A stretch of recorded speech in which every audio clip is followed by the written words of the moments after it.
Boa noite. Mais uma vez interrompemos a programação da TV Brasil para cobertura especial das eleições de 2018 aqui na TV UFG.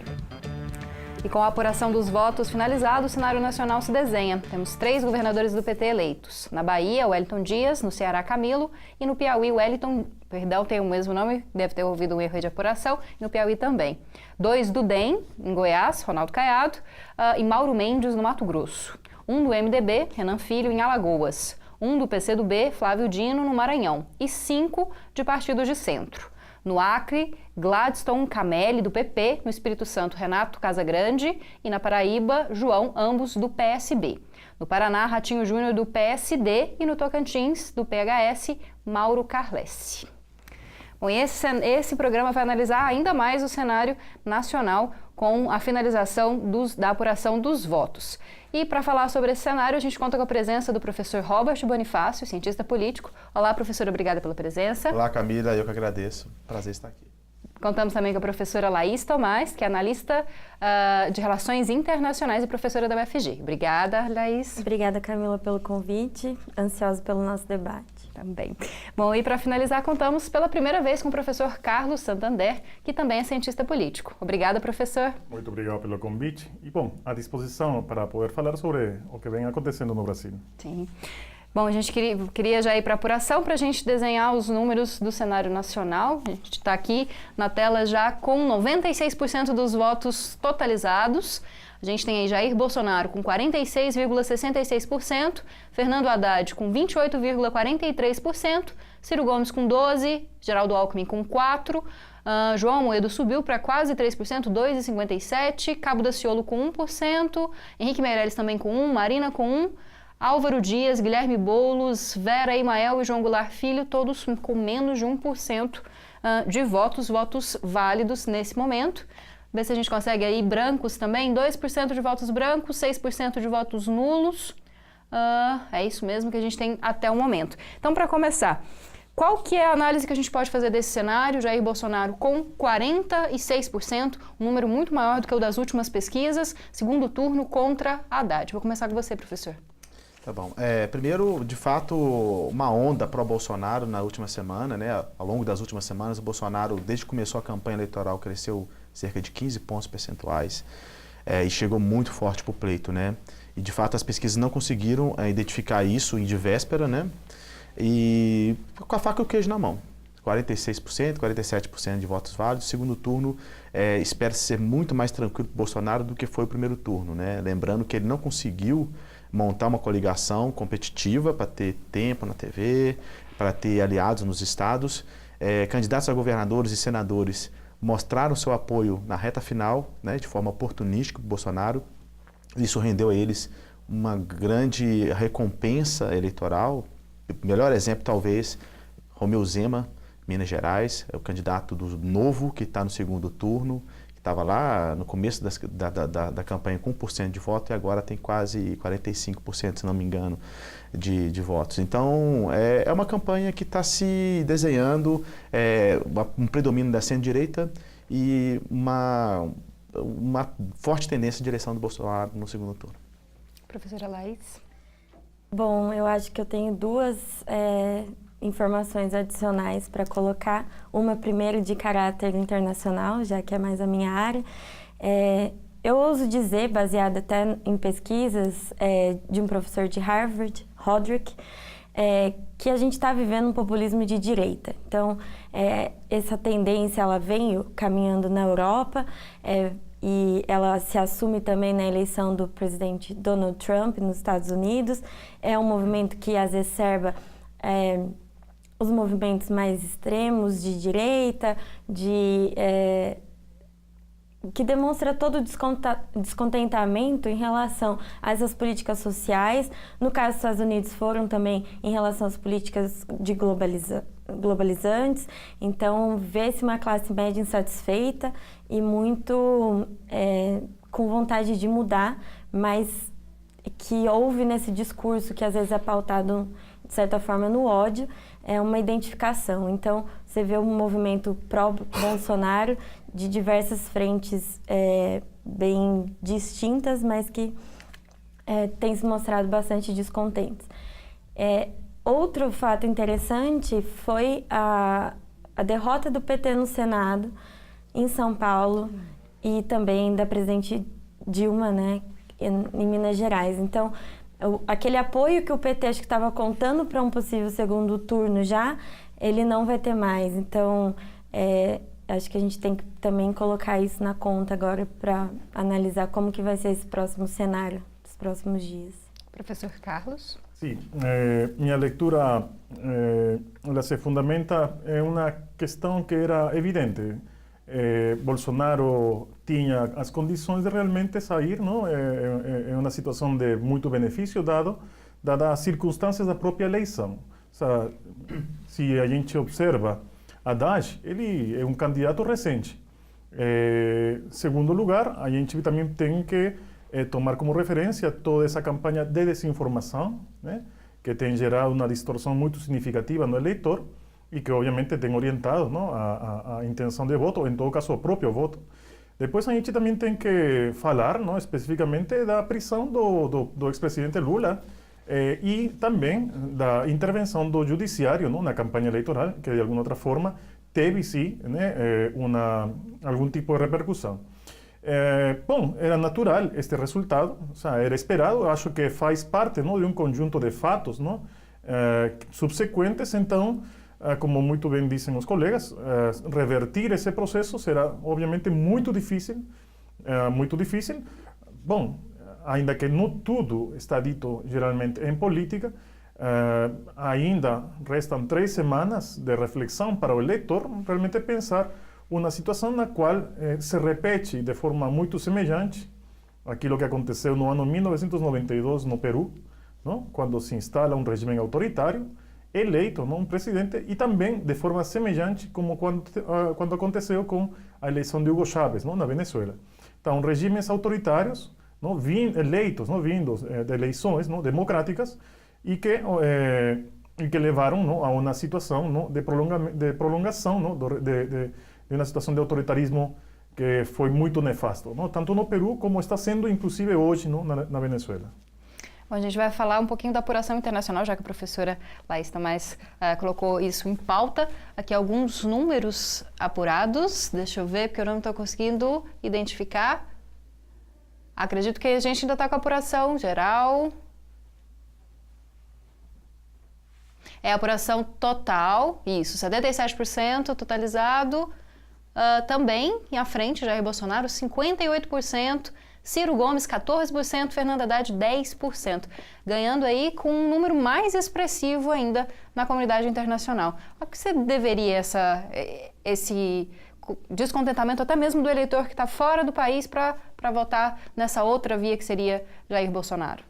Bom, o descontentamento, não, também faz parte da desconexão que existe entre o eleitor que está fora do país, certo? E que não necessariamente ele vive, não, os problemas do dia a dia, do cotidiano.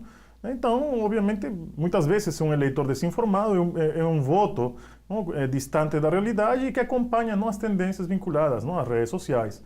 Mas não é um voto ideológico, necessariamente, é um voto... A ver, essa questão do antissistema, ele é um discurso que há que ter um certo cuidado na hora de interpretar esta eleição. Bolsonaro aparentemente se mostra, não, dentro de um contexto de um discurso antissistema, o que não é, porque Jair Bolsonaro faz parte do sistema, né? Então, mas tem um conjunto, não, na população que tem dado, sim, com certeza, um voto de castigo, não, aos partidos políticos, e que pode significar a extinção dos partidos políticos que hoje se encontram vigentes. Estamos falando especificamente, que a gente está verificando, não, esse dado com relação ao PSDB. Não? O MDB também tem sofrido muito também com esta eleição e obviamente também o PT, como disse, não, a colega, tem também sofrido, não, no caso do Senado.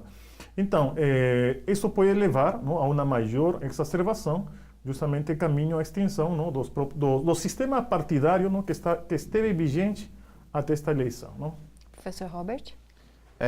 Bem, interessante. Eu concordo com a análise, né? Assim, a candidatura de Jair Bolsonaro, e importante frisar, General Mourão como vice, né, é uma candidatura que flerta muito com o antissistema, né? As palavras e a atuação dessas pessoas, de fato, levam a uma pouco apreço pela democracia, né? E uma elevação do valor das Forças Armadas, né, como intervindo, inclusive, em momentos de crise, possibilidade de fechar Congresso, etc. Bem, o eleitorado julgou que isso é pouco importante, né? Tem coisas mais importantes do que isso, né? E o meu ponto de vista é que, bem, vivemos um momento de crise política há muito tempo, desde 2013, e ainda uma crise econômica, né, especialmente a partir de 2014, 2015. E aí, nesses momentos, eu acho que a população ela se preocupa mais com questões de sobrevivência, emprego, uma melhora do crédito, da economia e segurança pública. O Bolsonaro, embora tenha propostas que muitas vezes não são sequer inteligíveis a respeito disso, são muito toscas, mas muito simples, mas a mensagem que ele passa para o eleitorado é muito clara. Então, ele consegue se pôr como uma alternativa ao que está vigente. E vamos lembrar, bem, o professor Carlos Santander lembrou, né, que o Bolsonaro está há 28 anos no Congresso. Então, ele não é um outsider, né? Muito embora quase sempre foi um deputado, quase um zero à esquerda, pouco importante na Câmara, ele está no sistema há muito tempo. Então, ele vem como pedra, ele só é pedra nessa eleição. Ele está aí e ele é contra tudo, ele é contra todos. E possivelmente, em 1º de janeiro de 2019, ele vai tomar posse como presidente da República. E aí, ele vira vidraça. E aí, boa parte do encantamento que o público tem com ele pode vir por água abaixo. E eu imagino que ele terá alguns problemas, pelo menos no início, para governar. Porque, bem, os apoiadores que estão com ele, de um lado, tem um pessoal muito neoliberal, encarnado pelo Paulo Guedes, e do outro lado, os militares, que são estatistas. Então, eu não sei quanto tempo vai durar esse namoro, não, Camila. Bom, a gente tem que ir para o intervalo, daqui a pouco eu passo a mesmo questionamento para a professora Laís Tomás. Espero que você continue acompanhando a cobertura especial das eleições 2018 aqui na TV UFG. Nós estamos no canal 15.1 do Sinal Aberto, no 21 da NET Goiânia ou no 15 da Gigabyte HD TV. Além disso, dá para assistir ao programa pelo Facebook ou pelo YouTube.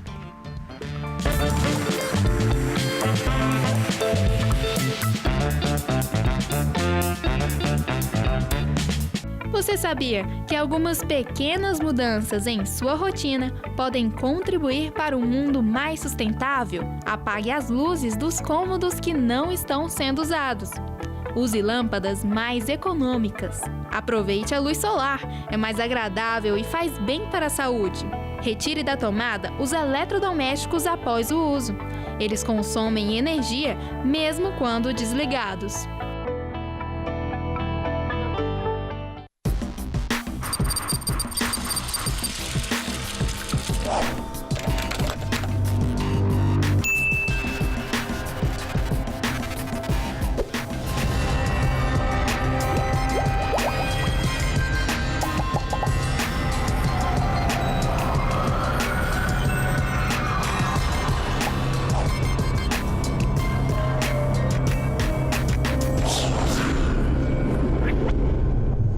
A Amazônia é um dos biomas mais importantes do Brasil e do mundo. No entanto, a maioria das pessoas sabe muito pouco sobre a Amazônia. Se a região amazônica fosse um país, estaria entre os maiores do planeta.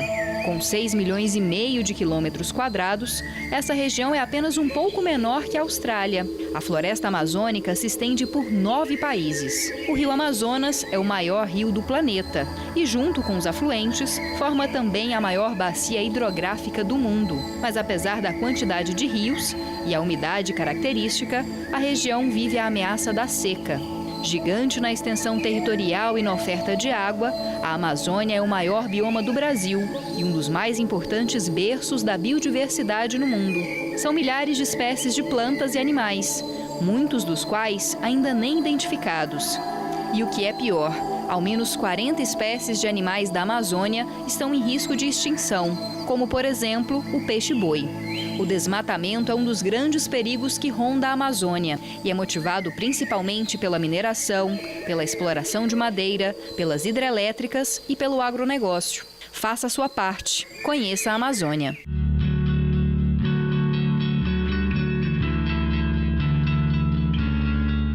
Meu nome é Daniela Janzer, tenho 41 anos. O diagnóstico de Parkinson aconteceu aos 36 anos.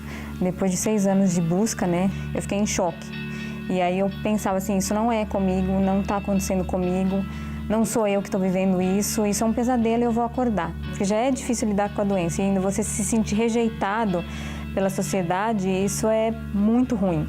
O melhor remédio é a informação. Porque quando você tem essa informação, você sabe como lidar com a doença, melhor gerenciar essa doença. E eu acho que, de qualquer forma, por mais que seja impactante, a gente não tem escolha, a gente tem que viver e tem que tentar viver da melhor forma possível. A RTVE é uma fundação que atua nas áreas de educação, cultura e radiodifusão. Presta serviços de gestão administrativa e financeira de projetos de ensino, pesquisa e extensão e também em produção audiovisual. Fundação de apoio à Universidade Federal de Goiás, a RTVE atende também instituições públicas e privadas de todo o Brasil. Conheça a Fundação RTVE, acesse o site ou faça uma visita. Você será muito bem-vindo ou bem-vinda.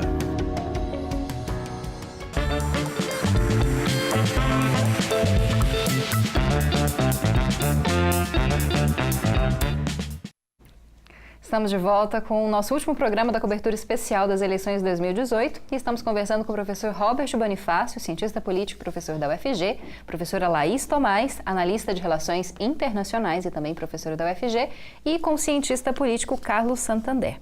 Bom, professora Laís, queria que você fizesse essa análise, né, já que aí, como relações internacionais, como que a senhora vê essa vitória tão expressiva de Jair Bolsonaro no cenário internacional? Eu acho que no cenário internacional foi um pouco mais surpreendente, porque você podia acompanhar a mídia internacional fazendo um grande apelo a que não se votasse no Bolsonaro, que ele poderia representar uma ameaça fascista dentro do cenário brasileiro. E tanto começou com a capa da The Economist, tanto o New York Times, mesmo o El País, The Guardian, vários veículos internacionais estavam alertando do perigo do Bolsonaro ser um novo Trump ou uma nova ameaça à democracia, né, internacional. Mas as pessoas estão insatisfeitas e, como já foi falado, acho que a rejeição ao PT falou mais alto nesse sentido. Então, quem está de fora e que privilegia valores anticorrupção identificam o adversário do Bolsonaro como a corrupção. Então, seja Ciro, seja Haddad, na hora o pensamento era vamos votar no Bolsonaro para evitar um possível retorno da esquerda, das políticas sociais, distributivas, e que, dado o programa mais neoliberal do Bolsonaro, talvez a esperança é que realmente então ele fosse a salvação para que não houvesse uma nova esquerda. Mas o que eu também queria alertar é que o Bolsonaro ele não vai governar sozinho. Então, o que aconteceu, acho que nessas eleições, é que as pessoas também focaram muito na presidência e deixaram de lado o Congresso, que vai ter um papel fundamental. E o problema de não olhar o Congresso é que as pessoas querem tanto uma mudança no perfil do presidente e não reelegem, aliás, e reelegem as pessoas que estão tanto no Senado ou mesmo na Câmara Federal. Então, dados do Departamento Intersindical de Assessoria Parlamentar mostram que cerca de 85% dos parlamentares tentaram reeleição e muitos foram eleitos. E essa taxa ela não é uma taxa de agora, é uma questão estrutural das eleições no Brasil. Então, a gente vira e mexe, fala que quer mudar, que o Congresso é isso, mas na hora de votar, identifica que o meu candidato é bom, ele faz coisas pela minha cidade, então mesmo que ele está na lista Lava Jato, eu vou reelegê-lo. Então, queria fazer esse alerta também. Professor Carlos, o senhor colocou um ponto no primeiro bloco em relação à interferência do judiciário nessas eleições. O senhor podia destacar um pouco mais disso? Como que o judiciário interferiu nesse jogo político nesse momento? Bom, praticamente na última semana conhecia, não, a colocação da delação de Pelosi né? Que não tem relevância nenhuma, na verdade, não? No caso da Lava Jato, porque inclusive o Ministério Público, não, descartou ela em termos de validade jurídica, mas o juiz Sérgio Moro teve a coragem, né, a temeridade, não, de agir, não, politicamente e interferir, não, no processo eleitoral. Mas o que diz nossa colega, ela tem muita razão. O Bolsonaro tem duas opções. Ou fazer uma composição real com todos os partidos, essa é uma saída que faz parte da democracia, não? As negociações, não? Para criar uma coligação faz parte da democracia. Ou a outra é apelar, não, a um populismo no sentido de, dada a situação, de que como ele não tem maioria e tenta levar adiante uma série de reformas, não? Ou em todo caso pensar, ou em todo caso acreditar de que ele vai levar adiante sua plataforma de governo, ela teria que passar pelo Congresso e, dada a situação de obstrução, não, ou de entrampamento, não, pode levar a apelar, não, a uma questão populista e, por exemplo, chegar a uma situação do fechamento do próprio Congresso, com apoio popular. Isso aconteceu, como digo, no caso de Peru, no ano 92. Havia uma situação de crise política, não, uma situação de crise da democracia, descontentamento, crise econômica, e o governo apelou popularmente, não, a fechar o Congresso e a população, 88%, aprovou. Se você perguntar aos brasileiros, em geral, sean de esquerda ou de direita, se vocês concordam com o Congresso, com certeza que Bolsonaro, em 6 meses, fecha o Congresso. Mas as pessoas não estão calculando isso. As pessoas não têm a menor noção de que coisa é o que significa a democracia propriamente dita, não? Então, é um jogo que coloca o Brasil, inclusive desde o ponto de vista internacional, coloca em uma precariedade em termos de imagem internacional, porque, veja você, Bolsonaro no âmbito internacional já é uma imagem precária, não? Um presidente misógino, machista, homofóbico, que realmente deteriora a própria diplomacia brasileira no mundo.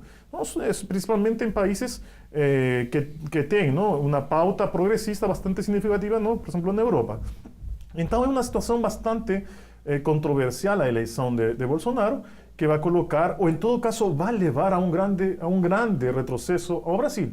Mas tudo bem, como disse Fernando Henrique Cardoso, as pessoas querem eleger isso, então pronto, terão que pagar o custo por isso, né? Bom, professor Robert, queria que você falasse também de outros atores políticos nesse cenário. A gente tem o judiciário, como o professor Carlos colocou, mas acho que também a gente poderia colocar os grupos religiosos, né? Bolsonaro recebeu na última semana o apoio da Igreja Universal, com uma entrevista ao mesmo tempo do debate que estava sendo colocado pela Rede Globo. De que forma que isso altera o jogo político? Camila, essa pergunta é muito importante pelo seguinte, as pessoas em geral fantasiam que a grande mídia tem um poder de gerar resultados eleitorais. Então, se a Globo ou as grandes emissoras estão a favor ou contra o candidato, que isso vai levar aos resultados. Ou se um candidato tem grande espaço na rádio, na TV, ele tem mais chance de ganhar. E essas eleições mostraram que isso não é verdade, né? E o que a gente já sabe na ciência política desde a década de 50 do século passado, né? Um estudo feito por Lazarsfeld, que tinha essa hipótese. Bem, a grande mídia influencia resultados eleitorais. E desde 1950, muitas pessoas estudam e têm visto o quê? O que é mais relevante para a escolha do voto?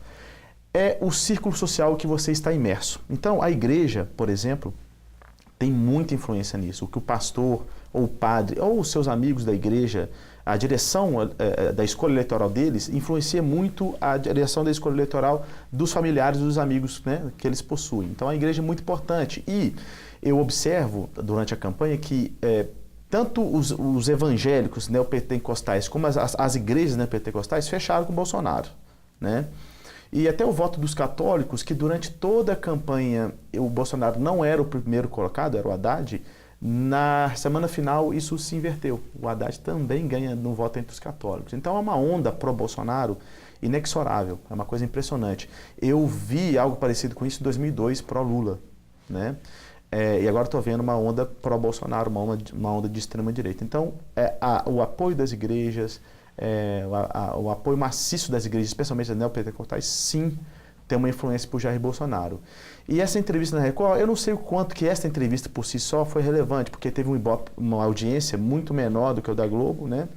E também não sei o quanto que a Record está encrencada, entre aspas, com a justiça em relação a isso, porque é a entrevista de um candidato somente. Nós temos mais outros 12 candidatos. Ao mesmo tempo, por exemplo, estava acontecendo um debate na Globo, que o horário, com minutos iguais para cada um. Então, vamos ver o desenrolar. Certamente não vai acontecer muita coisa, né? Mas mostra a parcialidade da TV Record em relação ao candidato Jair Bolsonaro. Professora Laís, qual é a sua interpretação desses atores da justiça, dos grupos religiosos? Eu acredito que tudo acaba tendo uma influência. E o destaque na campanha do Bolsonaro é que ele soube usar não só a mídia tradicional, né, como as outras mídias também, e soube também mostrar para as pessoas que ele iria dar continuidade à Lava Jato, enquanto outras opções políticas talvez não o fariam, mesmo que isso não fosse verdade. Então ele convenceu a população de que ele seria o candidato ideal para ser o combatedor, né, o novo herói da corrupção. Não só diria que o apoio dos grupos religiosos é importante na campanha dele, como o apoio do setor agropecuário, do setor do mercado financeiro, que declarou claramente que eles estavam do lado do Bolsonaro contra o PT de todas as formas. E não também deram espaço para entender, talvez de uma forma um pouco mais aberta, as propostas de outros candidatos, talvez, como o caso foi o candidato Ciro Gomes, que ficou em terceiro lugar. Então, o mercado tinha feito sua escolha de cara e a gente acompanha a Bolsa de Valores, a cotação do dólar e vai vendo, Bolsonaro sobe nas pesquisas, o governo reage de forma positiva. O mercado, reage de forma positiva. Então, a bolsa cai, o dólar cai e tudo fica para eles, né, no melhor cenário possível. Bom, professor Carlos, o senhor falou da questão do Peru, em 92, fechamento do Congresso. Os dois candidatos de segundo turno agora aventaram em algum momento mudanças na Constituição, até mesmo uma nova Constituinte, a Constituição brasileira fazendo 30 anos esse ano. Existe possibilidade nesse cenário de que isso aconteça? Sim, eu acredito que sim. Porque no caso do Peru, o presidente Fujimori, no ano 92, ele não tinha maioria no Congresso. Mas ele se viu obrigado, não, a ter que fechar o Congresso. Obrigado, digo, porque essa foi uma justificativa, porque supostamente o Congresso era uma obstrução. Mas no caso da Venezuela, poderia talvez se assemelhar mais, por conta de que também é um contexto de crise, não? Na época do governo de Rafael Caldera, não? No ano 93, 94, quando Hugo Chávez sai, não, da cadeia no 93, Hugo Chávez é eleito no ano 98, que é o que faz imediatamente Hugo Chávez, chama uma constituinte. Então ele dá um quebre aquilo que se tinha como muito preciado na Venezuela, que foi o Pacto de Ponto Fixo do ano 1956, quando se recupera a democracia venezuelana. Então, a Constituição de 1988, e junto a uma situação de precariedade dos partidos políticos, uma situação de franca debilidade, pode levar justamente a colocar a figura de Bolsonaro em um extremo e procurar o apelo popular, não? A fim de poder obter apoio às medidas, não, que ele está procurando. Não? Tá certo. Bom, nosso tempo desse bloco está chegando ao fim. Antes de terminar, vou corrigir a nota que a gente deu no início do primeiro bloco. São 3 governadores do PT eleitos, na Bahia, Rui Costa, Wellington Dias no Piauí e Camilo Santana no Ceará. Então, correção feita. E também para o cargo de deputado estadual foram reeleitos 24 políticos de 45 vagas. Até o momento, a legislatura de número... Eu vou deixar para dar essa nota no próximo bloco, porque eu estou achando ela um pouquinho confusa. Vou para o intervalo, daqui a pouco a gente volta com ela. Espero que você continue assistindo a TV UFG e também que contribua com a gente. Mande a sua sugestão no jornalismo@tvufg.org.br ou então no WhatsApp, no 991811406.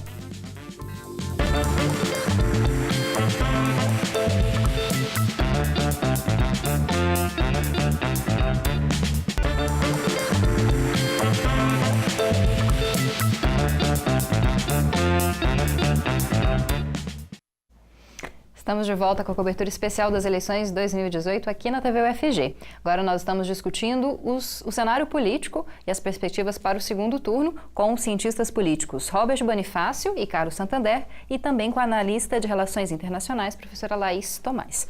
Professor Robert, o senhor concorda com o professor Carlos em relação à questão da Constituição? Existe uma possibilidade de uma nova Constituinte dos dois lados, caso haja uma eleição de Haddad ou caso haja uma eleição de Jair Bolsonaro? Se há necessidade de nova Constituinte, no meu ponto de vista, não, né? A nossa Constituição já é muito ampla e, enfim, os nossos problemas não se resolvem mudando leis, né? E sim efetivando-as. Agora, é com muita tristeza que eu vejo essa campanha eleitoral, que os dois principais candidatos sugerem mudanças na Constituição. Olha, a nossa Constituição tem cerca de 30 anos este ano. É uma Constituição jovem, e já quer mudar a Constituição de novo. Então, assim, no meu ponto de vista, é um viés golpista de ambos os lados, né? A gente se preocupa muito mais com o Bolsonaro porque ele, por diversas vezes, já mostrou sua predileção pela ditadura. Então, é de se preocupar mesmo, faz todo sentido. Porém, se eu, por um lado, eu acho que sim, dependendo das circunstâncias, ele possa mudar a Constituição, por outro lado, o resultado eleitoral de hoje, do meu ponto de vista, diminui um pouco o risco disso acontecer, pelo menos imediatamente. Eu acho que, pelo menos no começo, ele vai ter um apoio político relevante. Eu achava que não, né? Mas, pelo menos, especialmente nas votações de Sudeste e Sul, é um predomínio acachapante da extrema-direita. E se ele for eleito no segundo turno com uma diferença muito grande, que é o que eu espero que aconteça, né? Pelo menos no começo ele vai viver uma lua de mel ali no Congresso, essa é a minha perspectiva, né? Então, se você vive uma lua de mel, se você tem apoio no Congresso, você não precisa mudar a Constituinte. O grande temor de quem defende democracia, como nós aqui, é que em momentos de crise, e aí? Será que fechar o Congresso, dar um golpe, vai ser uma solução? Eu temo que sim. Professora Laís? Eu concordo com o professor Robert e acho que não deveria haver uma nova reforma constituinte. Tem instituições que a gente poderia melhorar dentro do governo brasileiro, mas acho que não necessariamente precisaria mudar a Constituição. A gente vê vários países por aí que as constituições são centenárias e o que a gente tem que lembrar é que a gente tem que privilegiar os valores democráticos. Então, espero que, independente de Haddad ou Bolsonaro, esses valores democráticos eles permaneçam dentro da política brasileira e que os ódios acirrados dos dois lados não impeçam que a gente continue no caminho democrático.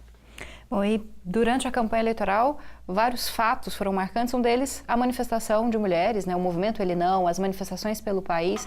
De que forma que o senhor analisa essas manifestações, a influência delas no resultado de hoje, né? Com Bolsonaro e Haddad no segundo turno? Eu acho muito importante a sociedade civil se manifestar, os movimentos sociais terem presença marcante na vida política, e ocupar os espaços públicos, porque isso contribui a deliberar, não? Enriquece a democracia, né? Então, tem sido muito importante e acredito que devem continuar acontecendo, não só mulheres, sino nas diversas dimensões, não, em que se estabelece o conflito, não, político. Sejam as questões medioambientais, sejam as questões culturais, sejam as questões, não, vinculadas a gênero. Então, eu acredito que são muito importantes. É mais, isso enriquece, não, a democracia, mais que polariza. Sim, agora, que possa beneficiar mais a um candidato ou pueda prejudicar um outro, isso vai depender se é que os candidatos, eles vão, por exemplo, no caso do Bolsonaro, se ele vai continuar, não, com uma agenda tão rígida, tão retrógrada, vamos dizer, né, nesse sentido, que leve novamente um apelo a que a população saia nas ruas a se manifestar. É importante porque também é uma forma de estabelecer uma espécie de controle, né, daqui para adiante, se ele ganhar a eleição com muita folga, como está prevendo Robert, ainda que não acredito, mas eu acredito que é uma espécie de controle social muito importante de ocupar as ruas, não? Em sinal de protesta diante, não, de situações futuras, não? Professor Robert?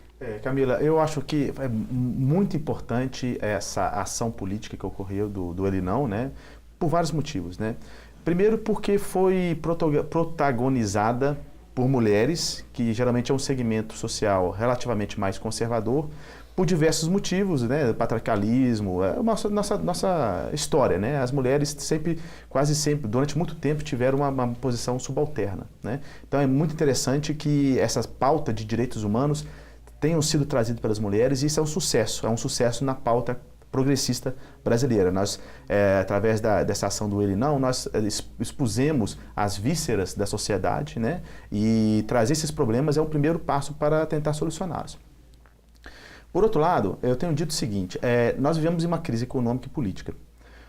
Vários autores, eu sou favorável a essa ideia, pensam o seguinte: quando a gente está em momentos de crise, o que predomina são os valores materialistas. O que são os valores materialistas? É de segurança, né? É segurança pública, emprego, crescimento econômico. E não os valores pós-materialistas, que são valores identitários, como, por exemplo, igualdade de sexo, contra a discriminação homossexual, igualdade de raça, etc. Então, o que eu penso é o seguinte: esse movimento ele não foi importante, mas a maior parte do eleitorado pouco está preocupado com isso. Isso não é uma questão. Ou seja, isso para a maior parte do eleitorado, esse lindo movimento dele não pegou. Né? Isso talvez teve até um reflexo negativo, no seguinte sentido, que o Bolsonaro teve a candidatura mais fortalecida depois do Ele Não. Né? Então, questões de natureza pós-materialistas pegam um pouco em momentos de crise. Então, eu recordo aqui uma frase dita por uma eleitora estadunidense durante a campanha do Trump, que foi uma matéria do El País Brasil, se não me engano, ou da BBC, que uma repórter mulher perguntou para essa mulher, essa eleitora: você não se incomoda do Trump falar tantos absurdos em relação às mulheres? Ela respondeu assim: pouco me importa o que o Trump pensa sobre as mulheres, desde que ele traga o emprego do meu marido de volta. Então acho que isso é muito ilustrativo da realidade estadunidense e muito ilustrativo da realidade que nós estamos vivendo agora. Professora Laís? Como mulher, eu me sinto na obrigação de falar que esse movimento, ele reflete um empoderamento que está tendo dentro do movimento feminista. Mostra que as mulheres têm que participar mais ativamente da política, que nós deveríamos votar cada vez mais em candidatas mulheres e não ficar só votando nos mesmos, como eu já disse anteriormente. O movimento ele começou crescendo substancialmente quando teve o ataque ao grupo. A gente já estava em 2 milhões de mulheres e agora tinha 4 milhões. A maioria do eleitorado brasileiro é mulher, é composto de mulher, então nesse segundo turno elas podem ainda, defendendo o outro candidato, tentar barrar essa questão do Bolsonaro ter tantas políticas antifeministas ou de propagar que mulher pode receber menos porque engravida, que podem ser estupradas porque não tem a beleza que ele espera. Então, são determinados discursos que todas as mulheres deveriam prestar atenção. Claro que tem esse lado que o Robert salientou do materialismo, que as pessoas querem que o país melhore e que todos os lados querem isso, querem empregos de volta, querem ter as mesmas condições que tinham quando os seus pais melhoraram de vida, né? Tá cada vez mais difícil os filhos, né, melhorarem e darem o mesmo padrão de vida que eles tiveram. E essa revolta da população vai nesse sentido. Então, que a voz delas também seja ouvida no segundo turno. E você acha que todo esse discurso que vai contra direitos das mulheres, direitos das minorias, como as comunidades LGBT, contra comunidades quilombolas, indígenas, enfim, vai ser só um discurso, ou ele vai conseguir implementar ou retirar direitos, ou implementar políticas que vão ser contra essas populações? Bom, se o Congresso for mais conservador do que ele está hoje, né, que é o cenário mais provável, talvez realmente a gente veja um cenário de retrocesso de direitos humanos e que os avanços que a gente teve até hoje possam não avançarem mais, eu acho. Professor Carlos? Sim, é uma questão que as campanhas eleitorais elas se decidem por uma diversidade de dimensões. Então, não só são valores materialistas nem pós-materialistas, são dimensões que aparecem, não, dentro do conflito, como, por exemplo, se uno coloca a eleição de Evo Morales, claro, obviamente que cada campanha tem um contexto específico. Quando foi eleito a primeira vez, ele foi eleito por conta do conflito que teve com Chile, no sentido, não, da privatização da água. Do gás. Então, do gás, exato. Então, bom, a questão identitária não mexe necessariamente de forma direta com o eleitor, não, da periferia, não, da cidade de La Paz ou de Oruro, mas mexe com um sentimento no sentido que o eleitor entende que afeta a sua própria dignidade. Não? Então, questões, por exemplo, as questões de gênero, elas têm um impacto muito importante, que por exemplo, as mulheres que tenham participado, não, nesse movimento ali, não, é muito importante porque o feminicídio no Brasil é muito alto. A violência intrafamiliar, especificamente no setor onde as mulheres sofrem muita violência por parte, não, já seja marido, não, então é uma dimensão que é muito importante e que afeta diretamente, não, o eleitor. Se a gente vê, por exemplo, a questão da segurança, afeta geralmente a jovens e negros. Então, a questão étnica é uma questão que é real. Não é simplesmente o fato de eu procurar um emprego, sino como no dia a dia eu sou um objeto, não, o alvo permanentemente, não, da discriminação, do racismo. E isso, sabe, me torna ou me coloca em uma situação de desvantagem. Praticamente em um canto, sem oportunidades para poder, não, obter esse suposto benefícios que deveria levar para todos os. Então, não é simplesmente as questões pós-materialistas, no sentido de que não seriam relevantes. As campanhas eleitorais surgem, não? Surgem, sabe, e movimentam, não, a sociedade, não, de forma impredecível, realmente. Não? Veremos aí de cá, não, 3 semanas, o que será realmente, não, qual será o pivô, não, o motor que irá, não, alimentar, não, toda esta disputa. Não? A gente vai para o último intervalo e volta daqui a pouquinho para finalizar essa discussão a respeito do cenário político no Brasil nas eleições de 2018. Você ainda pode participar com a gente, só mandar o seu e-mail para jornalismo@tvufg.org.br ou então uma mensagem no WhatsApp, no 99181 1406. Espero daqui a pouquinho.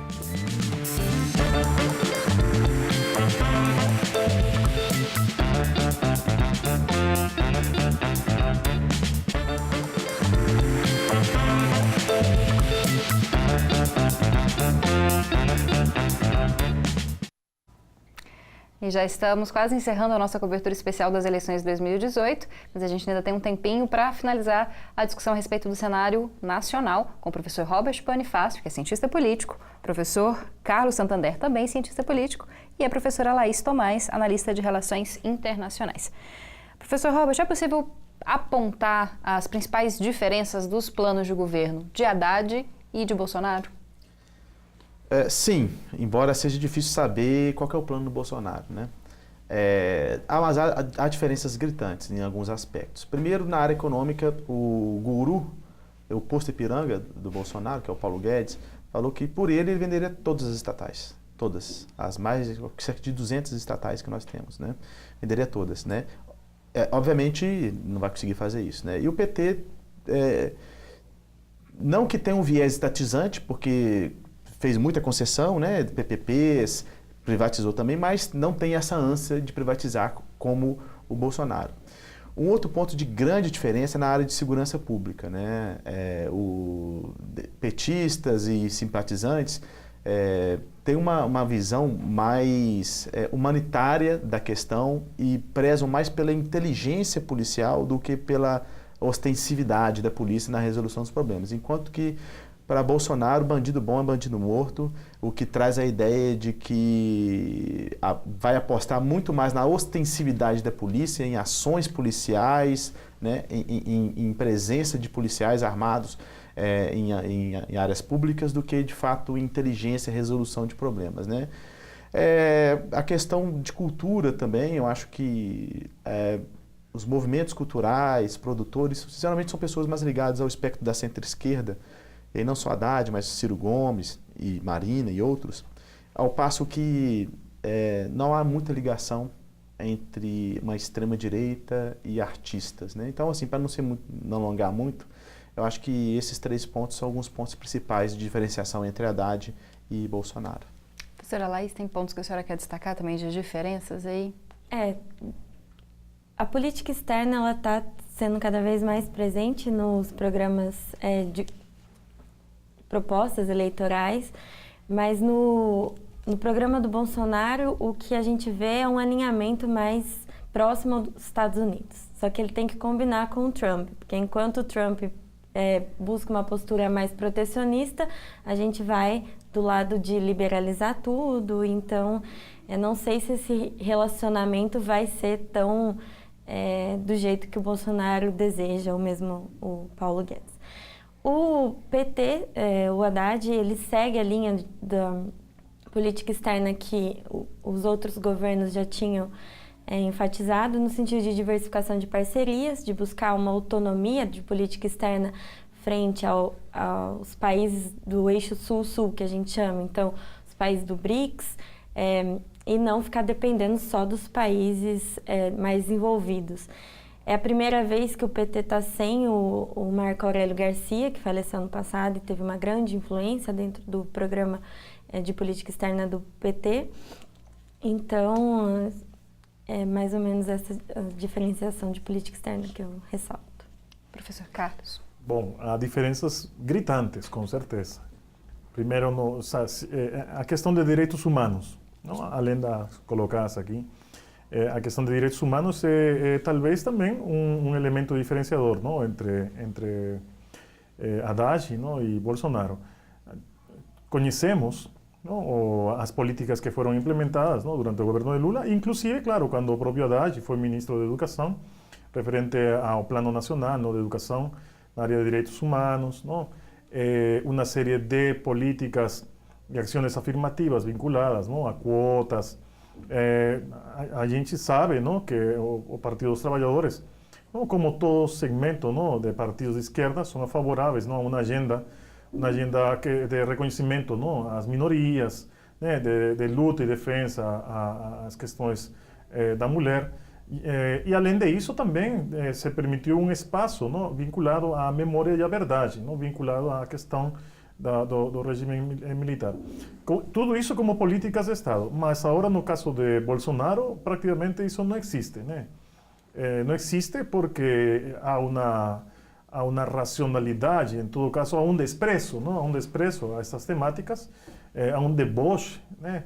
E isso também é um pouco reflexo, não? De uma sociedade que ignora, não? Que ignora o que significa, não? Todas essas temáticas dentro daquilo que se entende como direitos humanos. Inclusive, eu li, é impressionante o grau de ignorância, não? Mas não é porque o sujeito não tenha educação, não saiba ler, sino a baixa qualidade de informação que possui, não? Por isso que esta campanha houve muita desinformação.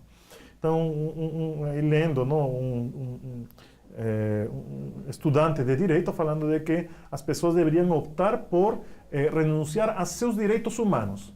Então, é uma das coisas mais absurdas que uno observa e que realmente leva, não? A desqualificar, né? O que se tem por trás, não? Em termos daquilo que será, não? O governo de Bolsonaro. É realmente preocupante, por conta que a democracia entra em uma situação de precariedade, não? De precariedade, em termos de qualidade, inclusive, né? Já não é simplesmente a renovação dos partidos, sino em termos de qualidade, em termos dos seus próprios conteúdos, né? Dos próprios valores, não? E decisões que deveriam estar apegadas, não só por questões procedimentais, não? De maioria, não? Sino também aos valores apegados a essas decisões, o que realmente deixa muito que desejar no caso de Jair Bolsonaro. Bom, para finalizar, uma última pergunta. A gente vem de um cenário de crise econômica nos últimos anos, de crise política. Existe alguma saída para essas duas crises ou elas provavelmente vão se acirrar agora, independentemente de quem seja o próximo presidente do Brasil? Vou falar mais como um torcedor do que um analista. Eu espero que sim, né? Essa crise que a gente começou em 2013 com as jornadas de junho, passou para a eleição super disputada em 2014, o golpe na presidente Dilma e se arrasta até hoje. Espero que tenha um fim, né? Com a eleição de Jair Bolsonaro. Obviamente que não haverá consenso. A política, a natureza da política e da democracia é o conflito, né? Mas eu espero que pelo menos as discussões agora, daqui para frente, sejam menos discussões em relação a golpes, a impeachment, a mandatos e mais discussões em relação a políticas públicas, ao que fazer para o país, ao como melhorar o país, independente se pelo viés da esquerda ou pelo viés da direita, discussões sobre os problemas do país e não discussões sobre mandatos e sobre impeachment e golpes, etc. Professora Laís? Como cidadã, eu concordo com o professor Robert. Espero que, independente de qual seja o candidato eleito, que o nosso país melhore tanto politicamente como economicamente. Mas eu diria como analista que talvez as coisas piorem muito mais antes de melhorar. Professor Carlos? Eu sou pessimista. Sou pessimista porque principalmente na perspectiva, claro, eu quero ser optimista, né, porque espero de que exista uma certa sensatez, não, por parte do eleitor e possa refletir melhor seu voto, não, para decidir este segundo turno. Mas eu sou pessimista porque se ganhar, por exemplo, a Bolsonaro, a gente já passou isso no Peru, né, a gente já teve reformas neoliberais, privatização, maior flexibilização no âmbito do trabalho, desregulamentação, já passamos por isso. Então, mas não necessariamente tem levado ao meu país a uma situação de modelo, não, a ser exibido ou em todo caso a ser seguido, não?